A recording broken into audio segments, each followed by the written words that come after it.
Show you I'm a god in the streets. I know I'm the shit, I'm the word I knew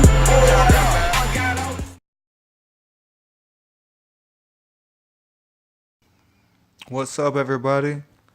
How y'all doing today? This is Kyle from Infinite Hustle, and I got 3 new hustles for you. 3 new ideas to make a little bit of extra money. 3 things that you probably overlooked when it comes to making a little extra money or potentially starting up a small business. The first idea is simply painting interior walls. Painting in interior walls and a commercial stance or a residential facility. Painting walls could be very lucrative and a very easy job to start up, or a small business to start up.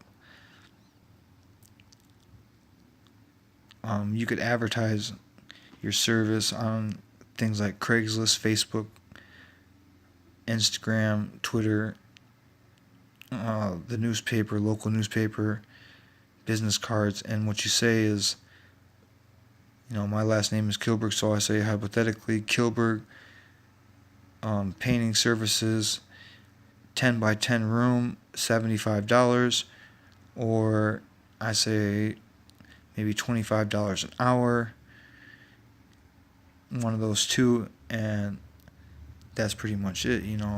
Leave my phone number, email, and let the person know what I'm willing to do. But this job or service doesn't require much prior training or knowledge.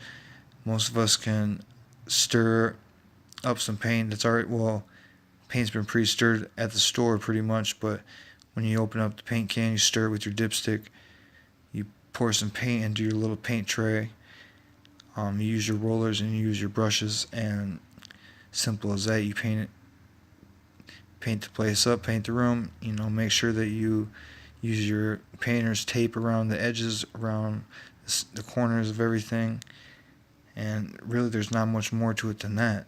You can learn how to be a better painter, a more precise painter, from YouTube or other media sites on Google, but it's not a very hard application to learn. It's not very skillful job. It's something that a lot of people don't like to do, a lot of people don't want to do, and some people have the money to pay others to do so. Not everyone is going to pay for painting services, but there is people out there, especially elderly people or disabled people or even wealthy people who are very busy that just don't have the time or don't have the energy to do so, and they will pay people who will do this gladly. This is something almost anybody can do. You don't necessarily have to have very much money invested in this at all. You can have a couple paint brushes, a couple rollers, your paint tray, some paint clothes, some painter's tape, and that's probably it. You don't need much more to start. I would recommend making the customers pay for the paint and the amount of paint that you need, so they get the right color, the right amount, and that's on them. That's their ball game. You stick to having the tools to apply the paint. I think if you stick to those guidelines, use that marketing tactic, I believe you can make this a fairly decent and lucrative business. The next idea that I have for you is staining porches and decks. Everyone likes a nice coat of stain on a new porch or a new deck. You can just tell it really makes that wood pop, makes it look really nice and desirable. Well, there's people all over who have nice wood porches and decks and swings and chairs and all types of things that require stain, or that are wood that could use a little dressing up. And the users of those products, or the users of those things, don't necessarily have the time or the effort to go out and actually stain those things, or they don't want to for some reason or another. Some people, get too caught up doing the things that they're doing, and they don't have time for anything else. So I think if you bring value to them, they will likely be a good customer of yours. You know, if you help them stain their deck or you help them stain their porch, you charge them approximately, $30 an hour, $25, $30 an hour, or you charge per project. Say it's a certain size deck, 10 by 20, you charge them this. If it's 20 by 20, you charge them that. Pretty simple, and you can advertise in the same places that I discussed before. It's all pretty much the similar advertising and marketing technique. It's just a different application. When it comes to staining, you don't need many materials at all.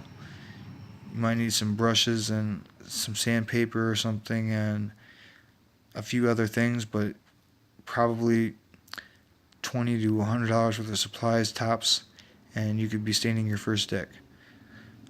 The last thing I have is pressure washing. I think everybody could probably run a pressure washer.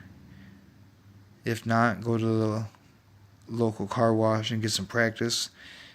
And it's pretty much the same idea, same kind of concept as washing your car, just using it on other applications. Yeah, some customers may want you to come over there and wash their car with the pressure washer. Come over and wash the car, maybe vacuum it out, give it a little detail in some form or fashion.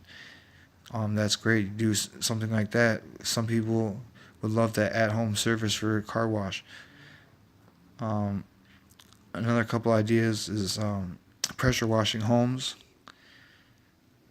A lot of homes get dirty, through the elements, the wind, the rain, the dirt, the snow, anything and everything, the grass, all the things that get caught up and blown around, that get stuck to our houses. Those things need to be cleaned off, and those things keep our houses from becoming as attractive as we want them to be. So pressure washing houses like that are a good idea. Pressure washing a house doesn't require much skill at all. Simply turning on the pressure washer and squeezing the trigger and making sure that you cover all the areas. It's as simple as that. The last thing I recommend is pressure washing like fences, vinyl fences in particular. My dad has a vinyl fence, and it's around the outside of his yard, and it looks very nice. But what happens is when you cut grass, no matter how you do it, you get grass around there from either blowing it when you're cutting by the fence, or the wind picking up the grass when you're done, and the debris hitting the fence. There's a big chance that there's going to be grass and dirt and spider webs and all that kind of thing building up on your fence. And pressure washing is a perfect way to make them fences, look top notch, make them look brand new again. And that could be done every 6 months to a year, and that's something that people who have those nice fences would require. Like I said, my dad just done this a couple weeks ago, and this is where I got the idea from it. I thought it was a good idea, and I know that he's not the only person with that type of fence or that type of service that was needed.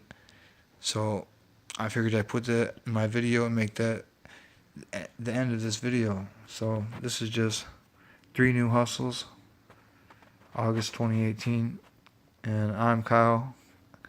Thank you for viewing, thank you for watching. Please like and subscribe. Have a good day.